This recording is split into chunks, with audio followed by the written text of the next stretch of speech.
Tuhan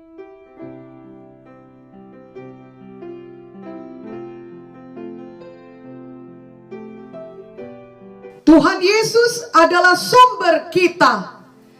Tuhan Yesus adalah sumber kita. Tuhan dan firman-Nya adalah satu. Maka sumber kehidupan kita adalah juga firman Tuhan. Sayangnya kita sering tergoda untuk mencari sumber lain untuk memuaskan keinginan kita. Dahulu orang-orang Israel juga melakukan hal yang sama. Tuhan telah berulang kali menyelamatkan mereka dari musuh-musuh mereka. Tuhan telah membebaskan mereka dari perbudakan di Mesir. Tuhan telah menyatakan banyak mujizat-Nya kepada mereka. Namun mereka kerap kali meninggalkan Tuhan. Dalam Yeremia 2 ayat 11-13 dituliskan, pernahkah suatu bangsa menukarkan Allahnya, meskipun itu sebenarnya bukan Allah? Tetapi umatku menukarkan kemuliaannya dengan apa yang tidak berguna. Tertegunlah atas hal itu, hai langit, menggigil dan gemetarlah dengan sangat. Demikianlah firman Tuhan. Sebab 2 kali umatku berbuat jahat. Mereka meninggalkan aku, sumber air yang hidup, untuk menggali kolam bagi mereka sendiri, yakni kolam yang bocor, yang tidak dapat menahan air. Tidaklah benar meninggalkan Tuhan, yang adalah sumber air yang hidup, dan menggantikan kemuliaannya dengan kolam yang bocor, dengan hal-hal yang tidak berguna. Tentunya dalam pandangan Tuhan, hal sedemikian sangatlah tidak patut untuk dilakukan. Sehingga ayat di atas mengatakan, langit pun tertegun akan hal itu. Namun pada kenyataannya, seseorang yang telah melihat sendiri dan mengalami sendiri kuasa Tuhan masih dapat meninggalkan Tuhan dan kembali kepada duniawi, kepada sumber lain yang dianggapnya dapat memuaskannya. Salah satu contohnya adalah Demas. Tentunya Demas melihat sendiri bagaimana Paulus sungguh-sungguh melayani Tuhan. Dan Demas juga telah memiliki pengalaman bagaimana kuasa Tuhan bekerja dengan dahsyat di depan matanya dalam pelayanan Paulus. Demas juga tentu sudah mengetahui bahwa hanya Tuhanlah sumber kehidupan. Namun Demas tetap meninggalkan Paulus, dan juga berarti meninggalkan pelayanannya kepada Tuhan yang selama ini dia lakukan bersama dengan Paulus. 2 Timotius 4 ayat 10 menuliskan, karena Demas telah mencintai dunia ini dan meninggalkan aku. Ia telah berangkat ke Tesalonika, Kreskes telah pergi ke Galatia, dan Titus ke Dalmatia. Contoh lain adalah Ananias dan Safira. Mereka tentunya telah mendengar, melihat, dan mengalami sendiri betapa pelayanan Petrus dan rasul-rasul sangat berkuasa. Betapa Tuhan telah bekerja melalui hidup Petrus dan rasul-rasul lainnya. Ananias dan Safira tentunya tahu mengenai Petrus menyembuhkan orang lumpuh, mengenai Petrus dan Yohanes berbicara dengan penuh urapan di depan mahkamah agama, dan dengan berani mengatakan bahwa keselamatan tidak ada di dalam siapapun juga selain di dalam Tuhan Yesus. Sebab di bawah kolong langit ini tidak ada nama lain yang diberikan kepada manusia yang olehnya kita dapat diselamatkan. Tentunya mereka juga telah menjadi percaya oleh karena pelayanan Petrus dan rasul-rasul. Jadi sebenarnya Ananias dan Safira tahu hanya Tuhanlah sumber kehidupan. Mereka sudah tahu jalan Tuhan. Mereka sudah tahu jalan kebenaran. Mereka telah melihat bagaimana cara hidup jemaat di bawah pelayanan rasul-rasul, di mana jemaat itu selalu mengatakan segala sesuatu adalah kepunyaan bersama, dan semua hidup dalam kasih karunia yang melimpah-limpah. Dan selalu ada jemaat yang menjual kepunyaannya, dan hasil penjualan itu mereka letakkan di depan kaki rasul-rasul, lalu dibagi-bagikan kepada setiap orang sesuai dengan keperluannya. Namun walaupun mereka telah melihat, mengetahui, dan merasakan itu semua, sayangnya Ananias dan Safira tetap memilih jalan yang salah. Mereka memilih cara lain yang mereka pikir dapat memberkati mereka atau meninggikan mereka. Mereka memilih untuk berdusta yang membawa akibat yang sangat menyedihkan bagi mereka. Kisah Para Rasul 5 ayat 1-11 menuliskan kisah mengenai Ananias dan Safira ini. Kedua contoh ini dituliskan dalam Alkitab agar kita dapat belajar untuk tidak mengikuti kesalahan mereka. Janganlah kita meninggalkan Tuhan dan meninggalkan firman Tuhan. Hanya Tuhan Yesus sumber kehidupan kita yang sejati. Hanyalah firman Tuhan kebenaran yang sejati. Ketika semua keadaan baik-baik saja dalam kehidupan kita, janganlah justru kita meninggalkan Tuhan. Janganlah sampai kita meninggalkan Tuhan dan mencintai dunia ini seperti yang dilakukan Demas. Janganlah kita menjadi tidak puas akan berkat yang sudah kita terima. Kita iri kepada orang lain. Kita mau meninggikan diri, lalu kita menipu dan berbohong, sehingga kita berani melawan jalan Tuhan demi mencapai keinginan kita, seperti yang dilakukan oleh Ananias dan Safira. Kita tidak mencari sumber lain yang merupakan kolam yang bocor, yang sebenarnya tidak akan pernah dapat memuaskan kita, karena memang hanyalah Tuhan saja yang dapat memuaskan kita. Biarlah di saat semua keadaan baik dan di saat kita diberkati Tuhan, kita semakin mengasihi Tuhan, semakin hidup takut akan Tuhan, semakin sungguh-sungguh dan setia melayani Tuhan, semakin rendah hati dan semakin banyak bersyukur. Selain itu, di saat keadaan tidak baik, janganlah juga kita meninggalkan Tuhan. Biarlah di saat keadaan tidak baik, kita mendekat kepada Tuhan. Semua hal tidak baik itu kiranya menjadi kesempatan bagi kita untuk semakin dalam mengenal Tuhan, semakin dibentuk Tuhan, semakin memiliki karakter Kristus. Kita tidak mencari sumber lain yang dapat menolong kita.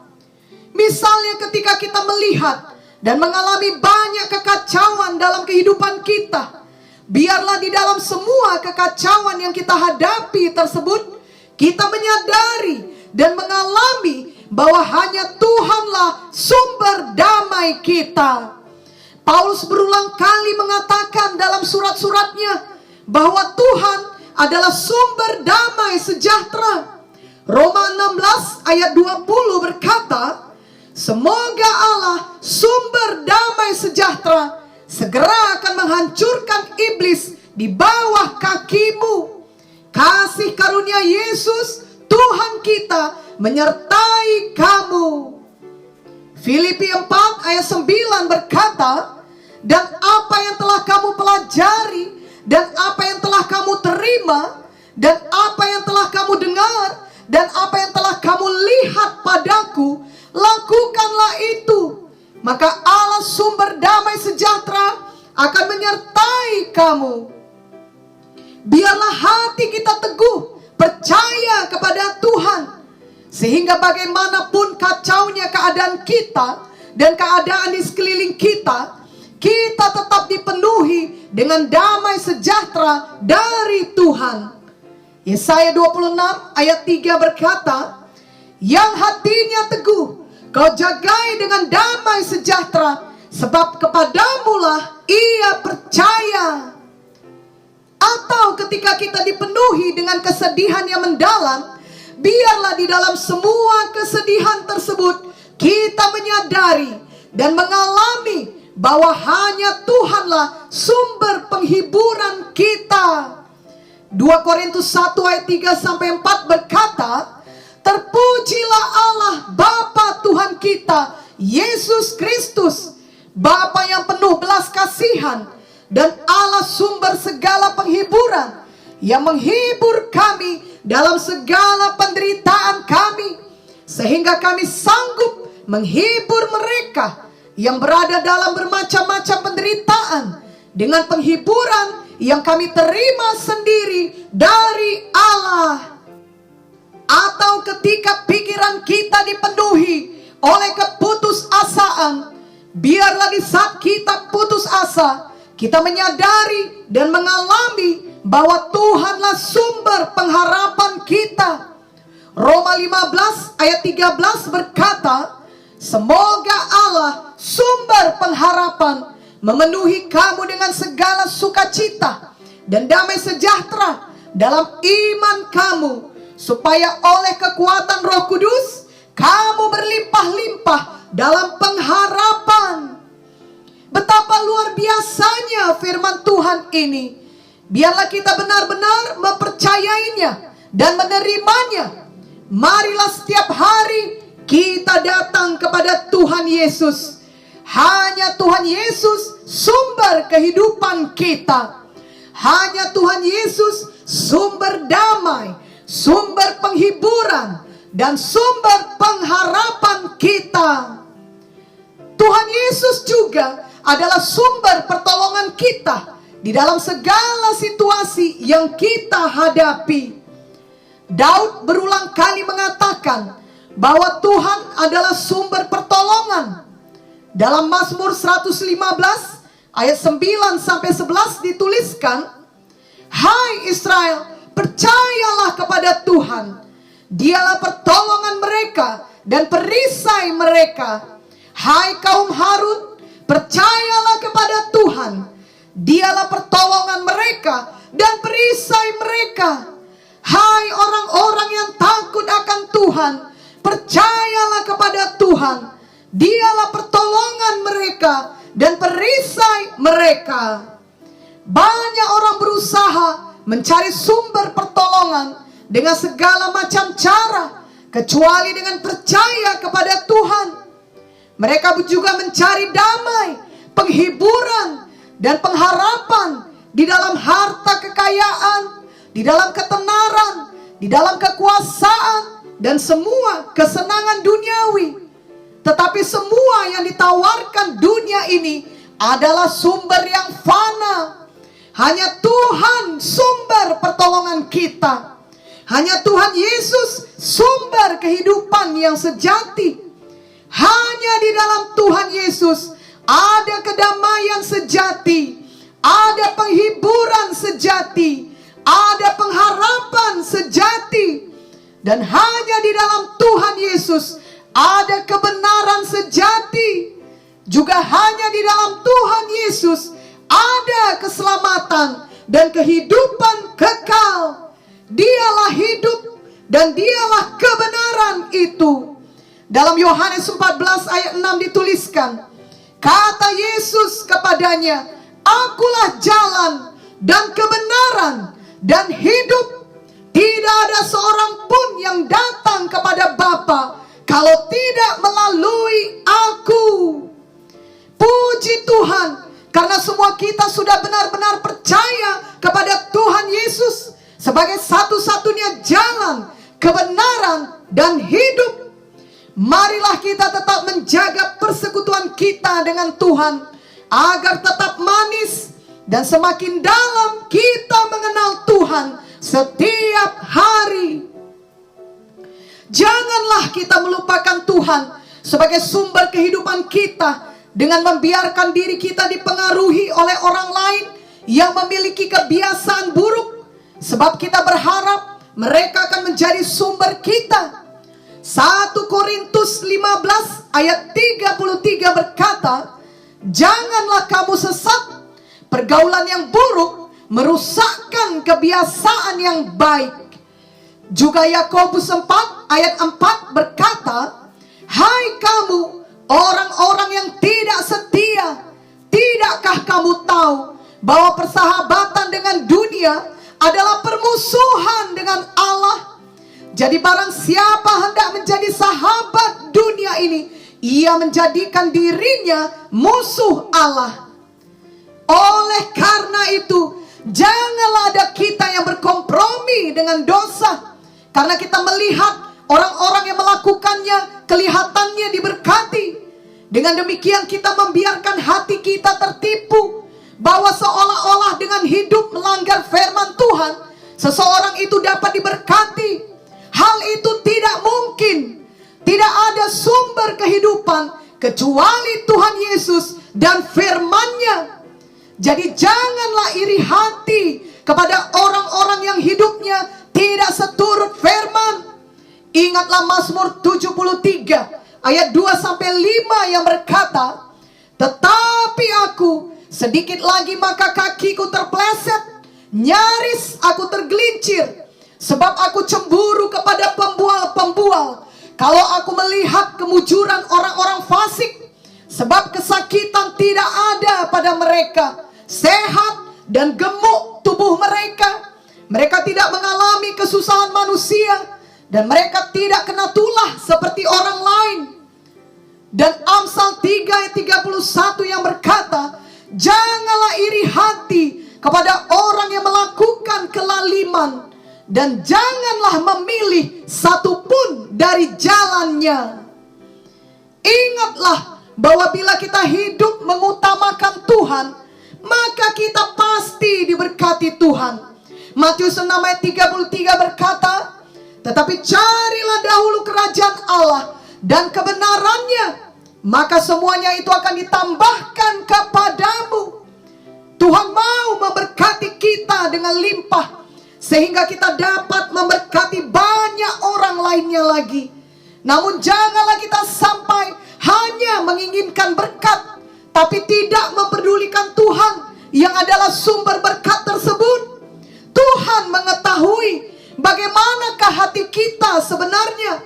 Apakah kita hanya mengejar berkat-berkat saja, atau kita benar-benar mengasihi Tuhan di atas segalanya. Biarlah hati kita selalu memilih dan mengutamakan Tuhan Yesus dibandingkan dengan apapun yang dapat ditawarkan oleh dunia ini. Kelak bumi ini akan digantikan Tuhan dengan bumi baru. Itu sebabnya dalam menantikan hari kedatangan Tuhan dan saat di mana Tuhan memberikan langit baru dan bumi baru, marilah kita hidup senantiasa dekat dengan Tuhan, hidup kudus bagi Tuhan. Marilah kita membaca firman Tuhan dari 2 Petrus 3 ayat 10-13 mengenai hari Tuhan. Tetapi hari Tuhan akan tiba seperti pencuri. Pada hari itu langit akan lenyap dengan gemuruh yang dahsyat, dan unsur-unsur dunia akan hangus dalam nyala api, dan bumi dan segala yang ada di atasnya akan hilang lenyap. Jadi jika segala sesuatu ini akan hancur secara demikian, betapa suci dan salehnya kamu harus hidup, yaitu kamu yang menantikan dan mempercepat kedatangan hari Allah. Pada hari itu langit akan binasa dalam api, dan unsur-unsur dunia akan hancur karena nyalanya. Tetapi sesuai dengan janjinya, kita menantikan langit yang baru dan bumi yang baru, di mana terdapat kebenaran.